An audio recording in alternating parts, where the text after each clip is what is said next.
G2 rang a trí cethir seo Gaeilge don Bhairt. Agus inniu tam scoil bheith fóin faoi cén dói chun litrear a scríobh. Anis, tá agam coideas módan am go chuireann daoine teachtracht ar gcuthain nó riamhphost, ach in amana bé oribh litrear a scríobh. An coideas módan am béamsa i chur teachtracht ar mo gcuthain nó riamhphost, ach in amana bíon orm litrear a scríobh ag daoine fósta. So inniu bé muid ag fóin faoi cén dói chun sin a dhéanamh. Mar dúirt mé, in amana tá sin níos fearr litrear a scríobh na teachtracht nó riamhphost a chur, mar hampla nuair tá sibh níos sinne agus bhfuilimh post, in amana bé ormh litrear a scríobh ag an buanaisteoir, ag tuairt eolais faoi tain don buanaisteoir faoin post agus cén feadh go mbeidh sé tiltte agat. Agus seo cod duine uaireanta eile a scríobh muid litrear ag daoine, seo an cé ceann, nuair tá muid rá gur mé agat do dhaoine. Darna ceann, má tá muid ag dhéanamh conne.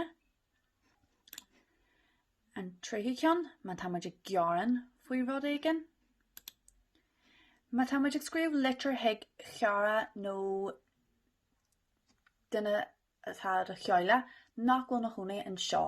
In amana tá aithne agin ar daoine atá na húnaí Assassin nó America nó San Astral nó aitin na darfala, agus tá sé deas litrear a scríobh hoci in amana.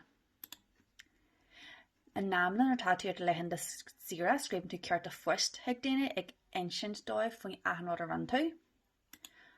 Agus in amana scríobh muid litrear chun eolais a rint le daoine nó níos mó eolais a aghaidh uathu. So inniu tá muid gol arc ar coppla litrear agus leir mé faoi na rudaí difriúla a ceithí a bheith in aithin litrear. So an céad rud a ceithí muid a dhéanamh agus muid ag scríobh litrear ná an píosa seo suas ag an bar. Agus an rud a dhéanamh muid sa píosa seo ná scríobh muid bhar ainm hain agus bhar seolú hain, agus seolú sin an áit ina bhfuil tú ar a cónaí. So, má arcam muid suas an seo dearann sé cinnín óir, so tá agam i leo sin go bhfuil cinnín óir ag scríobh an litrear seo. So cinnín óir, teacinn sa chill, tír i bhfad géin agus seo a cód fóst. Agus tá agam go bhfuil sin a ainm agus an áit ina bhfuil sí ina cónaí a seolú. So sin an céad rud atá le déanamh in aithin litrear atá muid ag scríobh. Ainm agus do cheolú. An sin héas faoi sin scríobh muid cén data ar scríobh tú an litrear. So tá agam ag arc ar seo gur scríobh cinnín óir an litrear seo inné ar an lún. So scríobh si a ainm agus a seolú, agus scríobh si data ar scríobh si an litrear. Sin na céad rudaí atá le déanamh. An sin má tribúnar. Má arcam muid ar seo tá sé an taobh seo don leathanna. De gra agus muid ag scríobh tosa muid ag an taobh seo, ach an ceithí an píosa seo bheith an taobh sin. An sin an céad rud eile atá le déanamh ná cén muid ainm an duine atá muid a chur an litrear hiige nó hiigi a scríobh. So ag bóga muid ag taobh seo don leathanna agus scríobh cinnín óir a Gaeilge bear. So tá an litrear seo hiig Gaeilge bear. Mána bhfuil an píosa sin ar an litrear, agus tagan an litrear seo hiig an te. Ní bheas ag Mommy bear, Gaeilge bear nó Baby bear cé leis an litrear. So sin a bhagó sé tácht agus scríobh muid cé tá muid ag scríobh hiige. So scríobh cinnín óir a Gaeilge bear. Tá mé ag scríobh thugad chun gearan a dhéanamh faoi na ceithrithe atá i do cheomra sí. Níl siad compar da, agus fris ceann nuair a hí mé ar na máilimh. Hit mé agus gorta mé má chos. Sílim gur chuirdeid amid níos láidre a úsáid an céad ar eile. So in néad é scríobh a Gaeilge bear, sin an píosa is tábhachta don litrear mar sin an áit a chuireann tú an eolais. Tá an litrear seo scríofa igi mar bhfuil a hí gearan i dhéanamh. Agus sin an rud a rin sé sa píosa seo. Bhí sé gearan faoin na ceithrithe agus cén feadh a sigann sí nach bhfuil siad mbeidh go leor. An sin an rud dearnach a rin sí ná an áit ó a scríobh ag deireadh an litrear mar ní cearta é. So an áit ó a scríobh sí é ar dóid aon de jazz, scríobh sí mise le más cinnín óir. So mise le más sin dói aonta jazz chun ó a screw. Scríbh muid ó nuair tá muid scríú cearta, agus ní cearta é seo letter. Agus seo sampla de letter eile a tá scrífa, agus an céad rud a tá scrífa suas an seo na muintir catchling. So tás agam seo má letter scríb mise an letter seo. Baile bhicúirtaí dura BT daithre 8 PL seo má cheolaí an áitina bhfuil mé má hónaí. So an céad rud a rimé cosla le cinní nóir scríb mé má aim agus má cheolaí.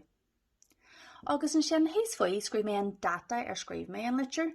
So scríb mé an letter seo an 2 glas fí den céad fí ja fila fí sa chéan. Scríb mé seo inné.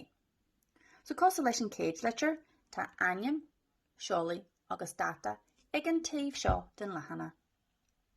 An sin an céad rud eile a scríb cinní nóir na aim an duine atá si chur an letter heige. So sin an rud a ran mission seo. A iadí na nollaig a cheara. So cé tá scríb an letter seo heige? Yeah, dadí na nollaig. Seo letter do dadí na nollaig. An sin ina dhé sin seán pieces táhachta den letter seán fa a tá scríú an letter. Agus hé mé go scríbh mé letter heag dadí na nollaig chun gur mai agad a rá. So sin rud a tá meise go dhéanú is tí an seo tá go gur mai agad a rá. Ach níl sé rá himil má scríbm gur mai agad dadí na nollaig agus sinna. So scríb mé git a níos mó chun é dhéanú simil. So scríb mé tá mé ag scríú hagad chun gur mai agad a rá as na brontanas deasa a dag tú dú ag an nollaig. Ní héadín é a chreidúint nar a tháinig mé iad go léir. It's bra le mó dhearfar a brontanas fásta. Bhí aontas orthaí faoin na brontanas ag tú. Ba bhaid leithí gur mai agad a rá fásta. Tá súil agam go mé sos deas agad agus ag mamí na nollaig anois. So is tíon sin scríb mé gur mai agad agus ó mó dhearfar. Agus scríb mé gite níos mó ólas fásta an as just gur mai agad a rá. An sin ag an déir an áit ó a scríú mar ní cearta é, scríb mé ar dóid jazz so an dóid scríb muid agus muid a scríú letrathe, scríb mise le más catchling agus mó aim. So tá aige cé a scríb an letter. Seo letter a scríb an gcóir mór anois ar láig codí mar tá sé gearan faoin trúil dalba atá ag an dreichead. So an céad rud a ran sé suas an seo a scríb sé a aim agus a cheolaí, so gcóir mór, baile cosrúthain, tír a bhád a géan agus a cóphaist. So aim agus cheolaí agus an data scríb sé a letter, scríb sé ar an sé leas fí den céad fí, ja fila fí a géan.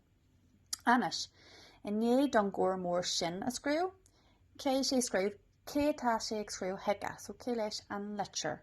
Nes, tá barna an seo. So, an mó se gáil scríb gcóir mór, má gcóir mór scríú heag an gcóir mór, dreichead, a cheara, nó jazz. Cén ceann te gáil scríú isteach. An rú farrig ort riú.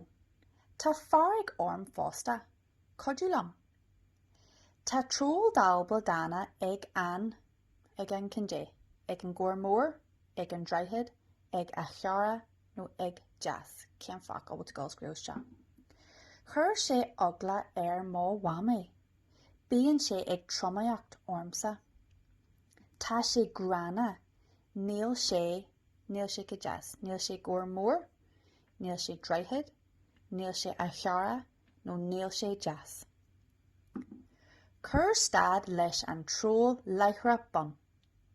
Mise le más cé. Céad scríb an letter, ar scríb gcóir mór an letter, ar scríb dreichead an letter, ar scríb a cheara an letter, nó ar scríb jazz an letter. So beirh na focail ceart a scríú isteach.